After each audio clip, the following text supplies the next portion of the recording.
Hello guys, welcome back to our YouTube channel. कैसे हैं friends? उम्मीद करता हूं सब लोग बढ़िया होंगे और आपकी प्रिपरेशन भी बढ़िया चल रही होगी। आइए आज की इम्पोर्टेंट क्लास को करते हैं स्टार्ट। आज का पहला क्वेश्चन है, पुर्तगालियों ने एलिफेंटा गुफा को हानि कब पहुंचाई थी? ऑप्शन ए 14वीं सदी में, ऑप्शन बी 15वीं सदी में, ऑप्शन सी 16वीं सदी में एंड लास्ट ऑप्शन डी 17वीं सदी में। तो पुर्तगालियों ने एलिफेंटा गुफा को हानि कब पहुंचाई थी? तो वह पहुंचाई थी 16वीं सदी में। कब पहुंचाई थी? 16वीं सदी में। अगर बात किया जाए एलिफेंटा गुफा यह कहाँ स्थित है, तो यह महाराष्ट्र के मुंबई ज़िले में स्थित है। कहाँ स्थित है? महाराष्ट्र के मुंबई ज़िले में। एलिफेंटा गुफा की बात करते हैं। एलिफेंटा गुफा कहाँ स्थित है? तो यह महाराष्ट्र के मुंबई ज़िले में स्थित है। इसका प्राचीन नाम क्या था? धारापुरी। अगर बात किया जाए एलिफेंटा गुफा का प्राचीन नाम क्या है, तो इसका प्राचीन नाम धारापुरी है। इसकी खोज किसने किया था? तो पुर्तगालियों ने इसकी खोज की थी। किसने किया था? पुर्तगालियों ने इसकी खोज किया था। एलिफेंटा गुफा की खोज किसने की थी? तो पुर्तगालियों ने इसकी खोज की थी, जिसमें 7 गुफा प्राप्त है। एलिफेंटा गुफा में कितनी गुफाएं प्राप्त हैं? तो इसमें 7 गुफा प्राप्त हैं, जो शैव धर्म से संबंधित है। किस धर्म से संबंधित है? शैव धर्म से प्राप्त है। अगर बात किया जाए, एक बार फिर से ध्यान से सुन लीजिएगा। एलिफेंटा गुफा की बात करते हैं। एलिफेंटा गुफा कहाँ स्थित है? तो महाराष्ट्र के मुंबई ज़िले में स्थित है। कहाँ स्थित है? महाराष्ट्र के मुंबई ज़िले में। इसका प्राचीन नाम क्या है? तो एलिफेंटा का प्राचीन नाम धारापुरी है। इसकी खोज किसने किया था? तो पुर्तगालियों ने इसकी खोज की थी। इसमें कितनी गुफाएं प्राप्त हैं? तो 7 गुफा प्राप्त है, जो किस धर्म से संबंधित है? शैव धर्म से संबंधित है। इसमें कुछ प्रमुख रूप से मूर्ति प्राप्त है जो प्रसिद्ध है, जैसे त्रिमूर्ति, या एलिफेंटा गुफा से प्राप्त है, जो प्रसिद्ध मूर्ति के रूप में यह गिनी जाती है। त्रिमूर्ति हो गई, शिव पार्वती की मूर्ति हो गई, विवाह से संबंधित है, जैसे शिव पार्वती विवाह मूर्ति एलिफेंटा गुफा से प्राप्त है। अर्धनारीश्वर की मूर्ति प्राप्त है, गंगाधर के रूप में शिव आदि यहाँ पर कुछ प्रमुख मूर्तियाँ प्राप्त हैं। तो पुर्तगालियों ने एलिफेंटा गुफा को हानि कब पहुंचाई थी? तो वह 16वीं सदी में पहुंचाई थी। तो इसका राइट आंसर क्या हो जाएगा? ऑप्शन सी। नेक्स्ट क्वेश्चन देखते हैं, शाहजहां का तुलादान किसका प्रसिद्ध चित्र है? Option A Mansur, option B Mir Sayyid Ali, option C Abul Hasan and last option D Miskin. तो बात करते हैं शाहजहां का तुलादान किसका प्रसिद्ध चित्र है? तो वह है अबुल हसन का। इसका राइट आंसर क्या हो जाएगा? Option C Abul Hasan. अगर अबुल हसन की बात करते हैं तो यह जहांगीर के काल का सर्वश्रेष्ठ चित्रकार है। किसके काल के?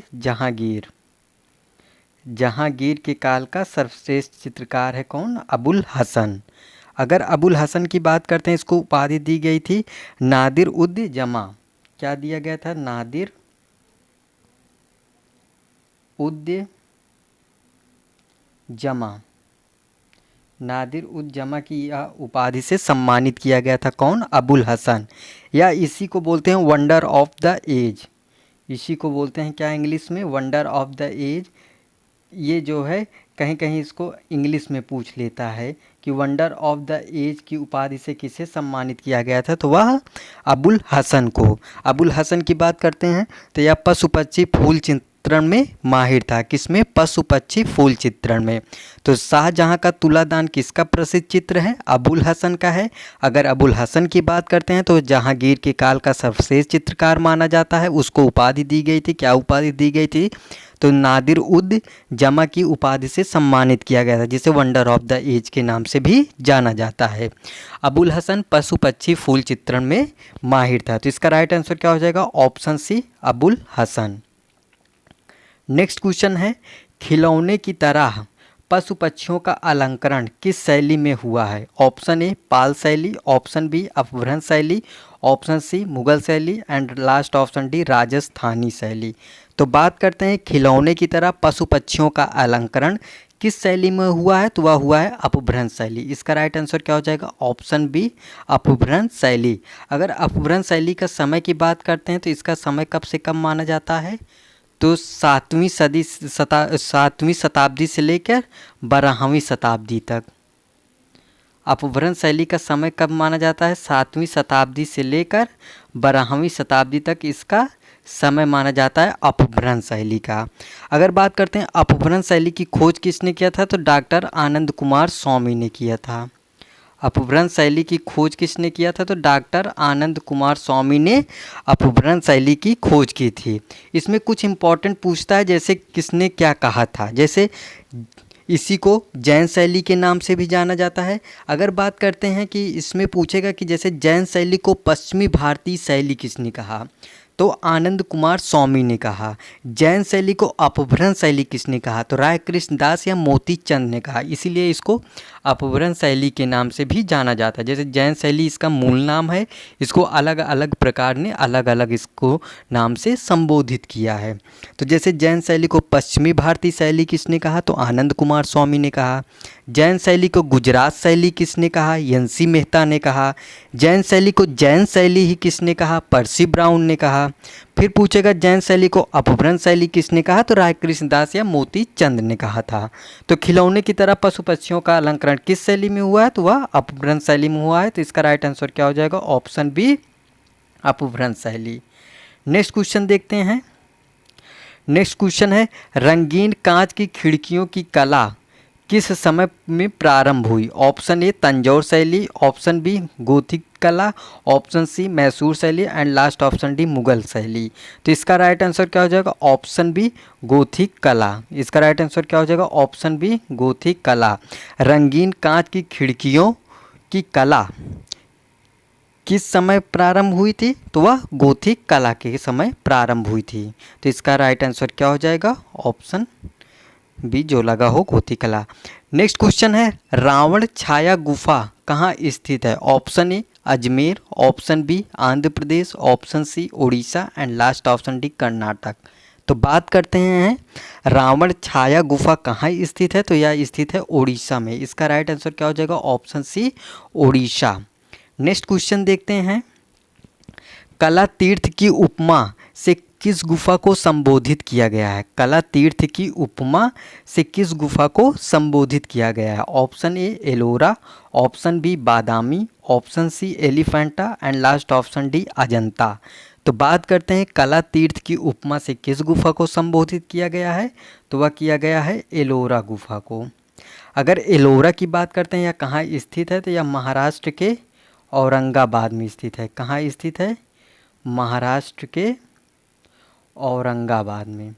एलोरा गुफा की बात करते हैं तो एलोरा गुफा कहाँ स्थित है, तो यह महाराष्ट्र के औरंगाबाद में स्थित है।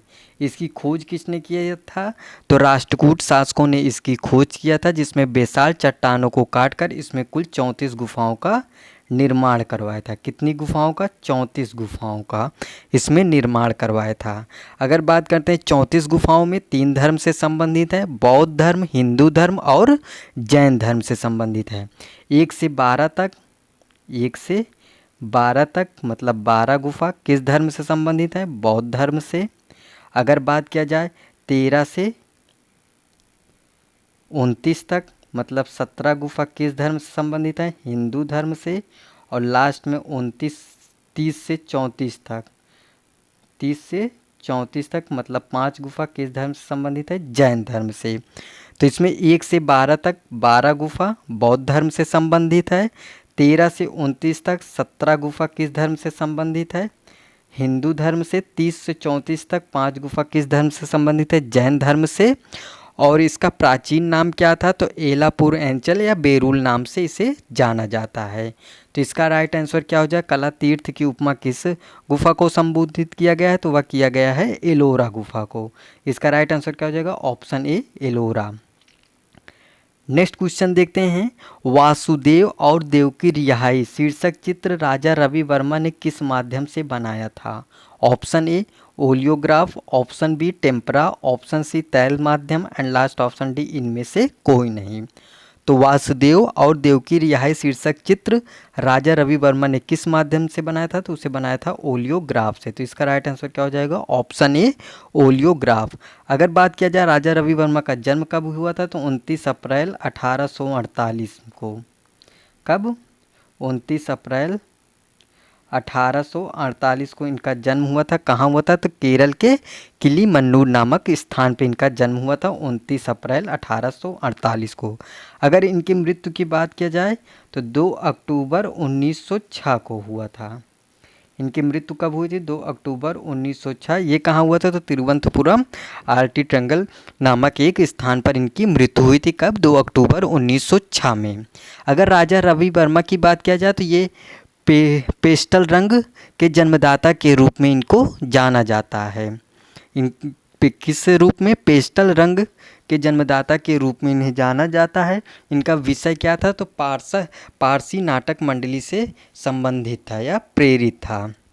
इनका विषय पारसी नाटक मंडली से प्रेरित था। और एक खास बात यह है कि 1904 में इन्हें ब्रिटिश सरकार ने केसरे हिंद की उपाधि से सम्मानित किया था। किस उपाधि से? तो केसर हे हिंद उपाधि से इन्हें सम्मानित किया गया था। कब किया गया था? तो 1904 में। किसने किया था? तो ब्रिटिश सरकार ने इन्हें यह उपाधि दी थी। केसरे हिंद की उपाधि से इन्हें सम्मानित किया था। तो इसका राइट आंसर क्या हो जाएगा? Option A, oleograph. Next question देखते हैं। कागज का वास्तविक माप क्या है? ऑप्शन ए 210 गुणे 297 mm, ऑप्शन बी 230 गुणे 278 mm, ऑप्शन सी 220 गुणे 256 mm and last option D 210 गुणे 276 mm। तो कागज का वास्तविक माप क्या है? ये बहुत इजी क्वेश्चन है। इसका राइट आंसर क्या हो जाएगा? ऑप्शन ए 210 गुणे 297 mm। तो इसका राइट आंसर क्या हो जाएगा? Option A. नेक्स्ट क्वेश्चन है, तारीख ए सुबुक्तगीन के लेखक कौन है? Option A Firdausi, option B Utbi, option C Alberuni and last option D Baihaqi. तो इसका राइट आंसर क्या हो जाएगा? Option D Baihaqi. अगर बात किया जाए फिरदौसी की तो इनकी एक प्रमुख रचना है जिसे बोलते हैं शाहनामा। क्या है इनकी? शाहनामा। तो शाहनामा के लेखक कौन है? फिरदौसी। शाहनामा क्या है? तो ईरान का इतिहास है। शाहनामा क्या है? ईरान का इतिहास है। दूसरे हैं उतबी। इनकी एक प्रमुख रचना है तारीख ए यामनी। कौन सी है? तारीख ए यामनी। ये किसकी है? उतबी की। तारीख ए यामनी। तारीख ए यामनी किसकी है? तो ये है उतबी की। दूसरे हैं महोदय अलबरूनी। अगर अलबरूनी की बात किया जाए तो इनकी कौन सी है? तहकीक ए हिंद। कौन सी है? तहकीक ए हिंद। इनकी प्रसिद्ध रचना कौन सी है? तहकीक ए हिंद। इसी को जाना जाता है किताब उल हिंद के नाम से। इसी को बोलते हैं किताब उल हिंद। किताब उल हिंद के नाम से जाना जाता है। फिर से एक बार ध्यान से सुन लीजिएगा। तारीख ए सुबुक्तगीन की लेखक कौन है? तो वैहाकी हैं। फिरदौसी की बात करते हैं, शाहनामा लिखा था। शाहनामा किसने लिखा था? फिरदौसी ने। शाहनामा क्या है? तो ईरान का इतिहास है। अगर बात किया जाए उतबी, उतबी ने लिखा था तारीख ए यामनी। अगर बात करते हैं अलबरूनी महोदय की तो इन्होंने तहकीक ए हिंद या किताब उल हिंद लिखा था। तो इसका राइट आंसर क्या हो जाएगा? Option D Baihaqi. Next question है, 2.25 चश्म चेहरे का अंकन किसकी देन है? Option A Gupta, option B Pallava, option C Mughal and last option D Rashtrakuta. तो 2.25 चश्म चेहरे का अंकन किसकी देन है? तो वह है पल्लव। तो इसका राइट आंसर क्या हो जाएगा? Option B Pallava. या किसकी देन है? पल्लव की। नेक्स्ट क्वेश्चन है क्वेश्चन नंबर 11, सित्तनवासल गुफा चित्रों में मुखाकृति हैं। ऑप्शन ए 1 चश्म, ऑप्शन बी 2 चश्म, ऑप्शन सी 2.25 चश्म एंड लास्ट ऑप्शन डी इनमें से कोई नहीं। तो बात करते हैं सित्तनवासल गुफा, इसमें चित्रों की मुखाकृति की कैसी है? तो 2.25 चश्म की है। इसका राइट आंसर क्या हो जाएगा? ऑप्शन सी 2.25 चश्म। अगर बात करते हैं सित्तनवासल गुफा स्थित कहाँ है? तो यह तमिलनाडु में स्थित है। कहाँ स्थित है? तमिलनाडु में। सित्तनवासल गुफा कहाँ स्थित है? तमिलनाडु में स्थित है। या किस नदी के तट पर स्थित है? कावेरी। अब कहीं कहीं कृष्णा भी है, दोनों बताना तो मुश्किल है। बात करते हैं, यह किस नदी के तट पर स्थित है? कावेरी नदी के तट पर या कृष्णा नदी के तट पर? एग्ज़ाम में देखा जाए तो ज़्यादातर कृष्णा मानते हैं, आयोग कृष्णा माना है, लेकिन सही आंसर तो होगा कावेरी। तो आप याद रखिए, कावेरी भी कृष्णा भी, अगर जो ऑप्शन में होगा वही टिक कर देना।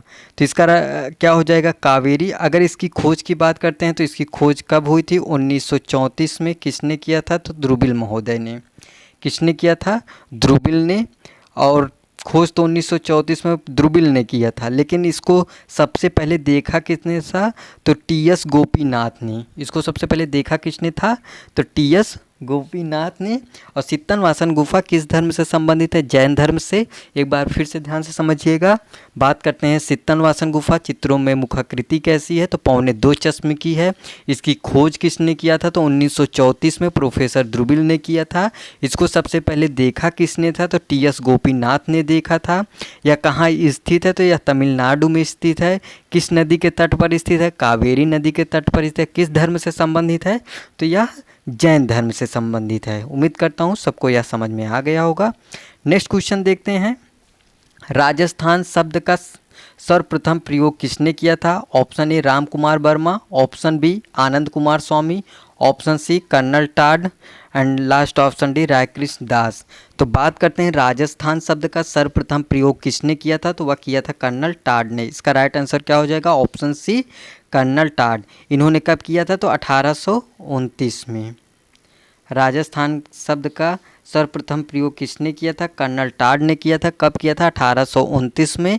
इन्होंने अपनी एक पुस्तक थी इनकी, annuls and antiquities of Rajasthan, antiquities of Rajasthan में इन्होंने यह उल्लेख किया है। राजस्थान शब्द का सर्वप्रथम प्रयोग किसने किया था? कर्नल टाड ने किया था। कब किया था? 1829 में। इन्होंने अपनी एक पुस्तक annuls and antiquities of Rajasthan पुस्तक में इन्होंने इसका उल्लेख किया है। तो इसका राइट आंसर क्या हो जाएगा? Option C colonel Tod. Next question देखते हैं, क्वेश्चन नंबर 13। केंद्रीय ललित कला एकेडमी नई दिल्ली के प्रथम अध्यक्ष थे? Option A DP. Roy Chowdhury, option B Amrita Shergil, option C Avani Babu and last option D Nandlal Basu. अगर बात करते हैं केंद्रीय ललित कला एकेडमी नई दिल्ली के प्रथम अध्यक्ष कौन थे? तो वो थे डी.पी. राय चौधरी, जिन्हें हम देवी प्रसाद राय चौधरी के नाम से जानते हैं। इनका जन्म कब हुआ था? तो 1899 में हुआ था। देवी प्रसाद राय चौधरी का जन्म कब हुआ था? 1899 में हुआ था। कहाँ हुआ था? ताजहाट बंगला में। ताजहाट बांग्लादेश में। बात करते हैं देवी प्रसाद राय चौधरी, इनका जन्म कब हुआ था? 1899 में। कहाँ हुआ था? ताजहाट बांग्लादेश में। इनके दादा थे हिरण्यम राय चौधरी, जो एक प्रसिद्ध मूर्तिकार के रूप में जाने जाते हैं। ये एग्ज़ाम में क्वेश्चन एक बार पूछा था कि किसके दादाजी मूर्तिकार के रूप में जाने जाते हैं? तो वो थे देवी प्रसाद राय चौधरी, जिनके दादाजी का नाम क्या था? हिरण्यम राय चौधरी, जो एक प्रसिद्ध मूर्तिकार के रूप में जाने जाते हैं। प्रमुख रूप से ये भी एक मूर्तिकार के रूप में जाने जाते हैं। प्रमुख रूप से, वैसे तो इनका कार्य बहुत चीज़ में है, लेकिन प्रमुख रूप से ये मूर्तिकार के रूप में जाने जाते हैं। दूसरी बात यह है कि इनकी शिक्षा कहाँ हुई थी? तो कलकत्ता कला विद्यालय में इन्होंने शिक्षा प्राप्त की थी। कहाँ? कलकत्ता कला विद्यालय में। तो इनके गुरु कौन होंगे? तो अवनी बाबू। इनके गुरु कौन हैं? अविंद्रनाथ टैगोर। और दूसरी बात यह इम्पॉर्टेंट है कि ये विदेशी चित्रकार रोदिन से प्रभावित थे। किससे प्रभावित थे? रोदिन से। ये विदेशी चित्रकार रोदिन से प्रभावित थे, ये इम्पॉर्टेंट है।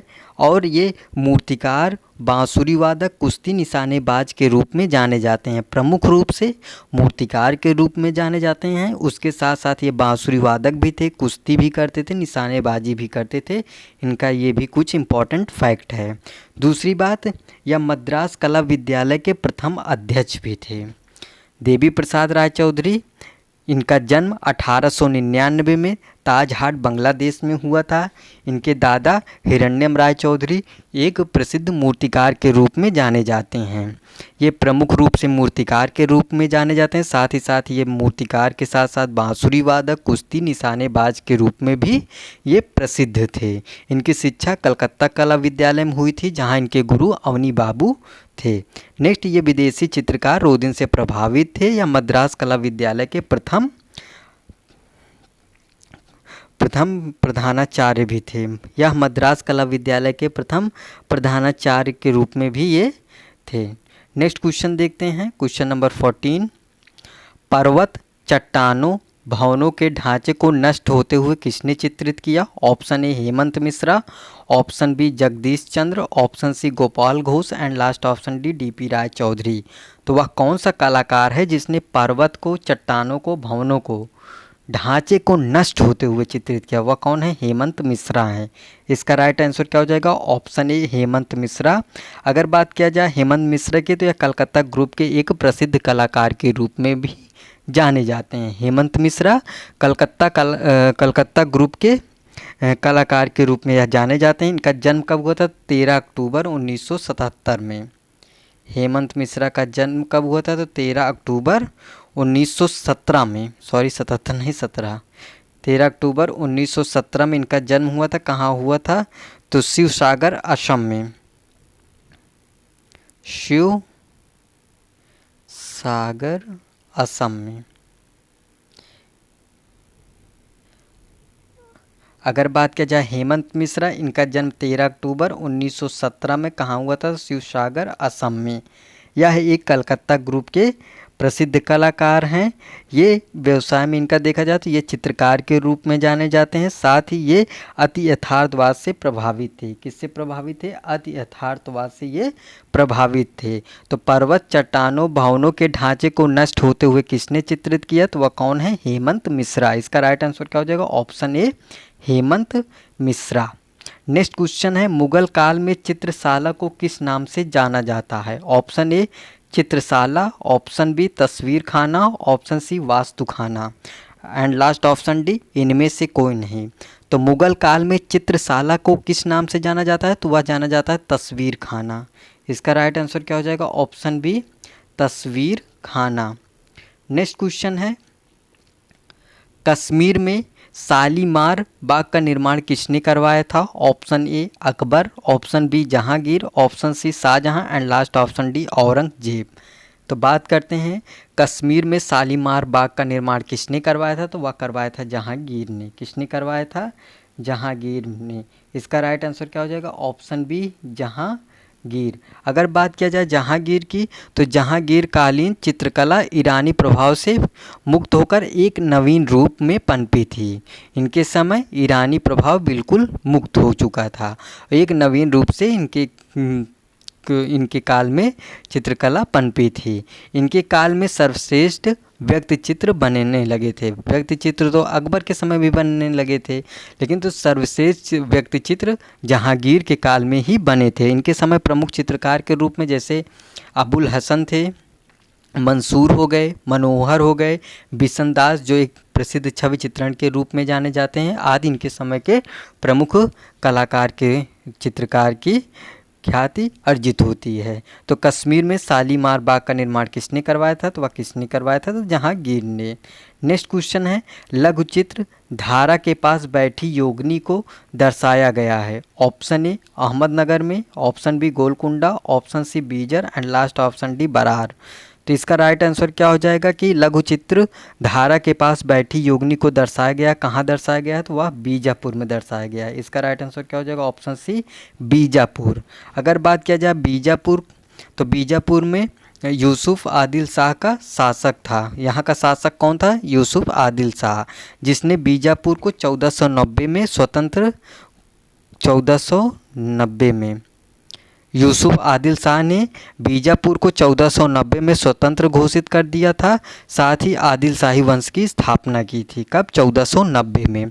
ध्यान से सुनिएगा, बीजापुर लघु चित्र धारा के पास बैठी योगिनी को दर्शाया गया। कहाँ? बीजापुर में। यहाँ का शासक यूसुफ आदिल शाह था। कौन सा? यूसुफ आदिल शाह, जिसने बीजापुर को 1490 में स्वतंत्र घोषित कर दिया था। कब? 1490 में। साथ ही आदिल शाही वंश की स्थापना की थी। किसने? आदिल शाह ने। नेक्स्ट क्वेश्चन है, निम्नलिखित में से कौन सा राजस्थानी कला का केंद्र नहीं है? Option A Bundi, option B Kishangarh शैली, Kishangarh, option C Guler and last option D Jodhpur. तो बात करते हैं इनमें कौन सी ऐसी शैली है जो राजस्थानी कला का केंद्र नहीं है। तो वह कौन सा है? गुलेर। वह कौन सा है? गुलेर। में राइट आंसर कौन सा हो जाएगा? गुलेर। राजस्थानी कला का केंद्र कौन सा नहीं है? तो गुलेर नहीं है। अगर बात किया जाए गुलेर तो यह पहाड़ी शैली का केंद्र है। कहाँ की? पहाड़ी। यह पहाड़ी शैली का केंद्र है। गुलेर की बात करते हैं तो यह पहाड़ी शैली की केंद्र है। इसकी स्थापना कब हुई थी? 1405 में। गुलेर की स्थापना कब हुई थी? 1405 में। किसने किया था? राजा हरिश्चंद्र ने। किसने किया था? राजा हरिश्चंद्र ने।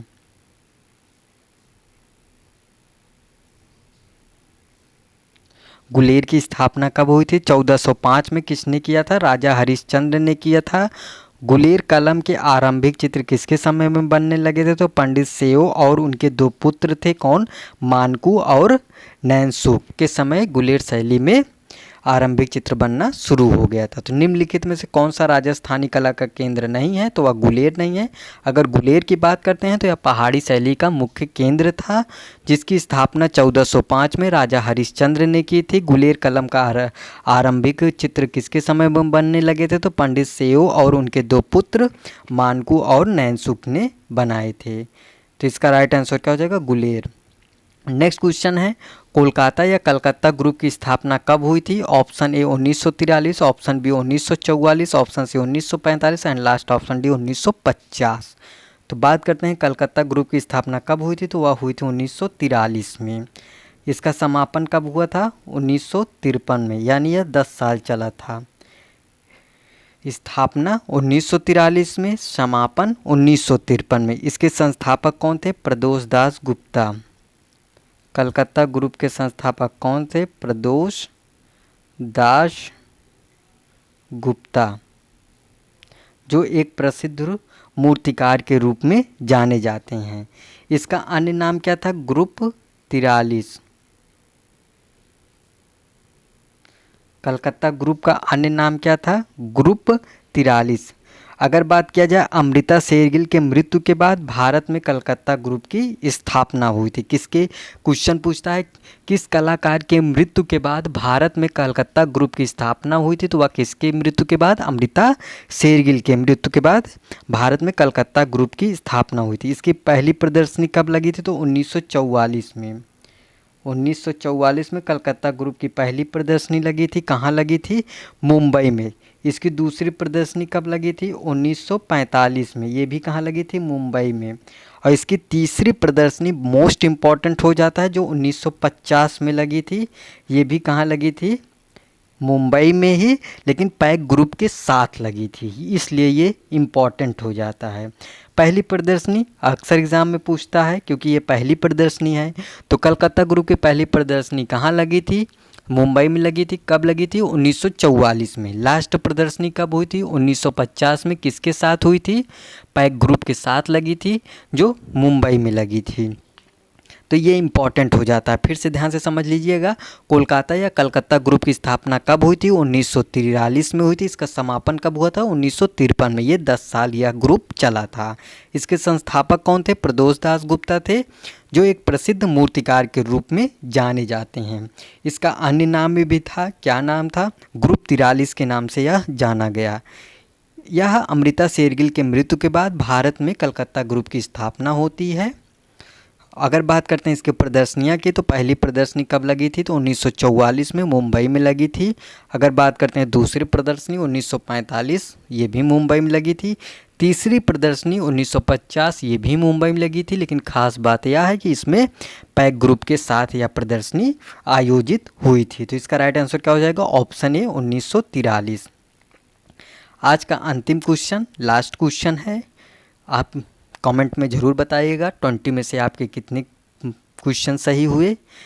आज का लास्ट क्वेश्चन है, कलमकारी का संबंध है। Option A Karnataka, option B Kerala, option C Andhra Pradesh and last option D Rajasthan. तो कलमकारी का संबंध कहाँ से है? तो यह है आंध्र प्रदेश। इसका राइट आंसर क्या हो जाएगा? ऑप्शन सी आंध्र प्रदेश। तो ये थे कुछ इम्पॉर्टेंट क्वेश्चन। उम्मीद करता हूँ सबको क्वेश्चन समझ में आए होंगे, इसका एक्सप्लेनेशन भी समझ में आया होगा।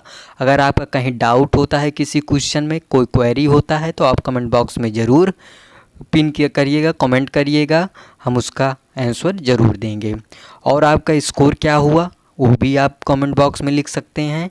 क्लास कैसे लगी, क्या समझ में आया, क्या नहीं समझ में आया, आप अच्छे से लिखिएगा, हम पढ़ेंगे ज़रूर और आपको उसका आंसर भी देंगे। चलिए, अगर आप चैनल पर पहली बार आए हैं, आज हम चैनल के लिए नहीं बोले थे कि सब्सक्राइब कर लेना, शेयर कर लेना, लास्ट में बोल रहे हैं कि चैनल पर पहली बार आए हैं तो प्लीज़ चैनल को सब्सक्राइब कर लीजिएगा। अगर आपको थोड़ा सा भी इस वीडियो से कुछ लग रहा हो कि हाँ अच्छा है, क्वेश्चन भी अच्छे हैं, हमारे एग्ज़ाम के लिए इम्पॉर्टेंट हैं, तो आप ज़रूर वीडियो को शेयर करना और चैनल को सब्सक्राइब कर लेना। इसी तरह आपको वीडियो रेगुलर मिलती रहेगी। चलिए, मिलते हैं नेक्स्ट पार्ट में, तब तक के लिए bye, take care, thank you.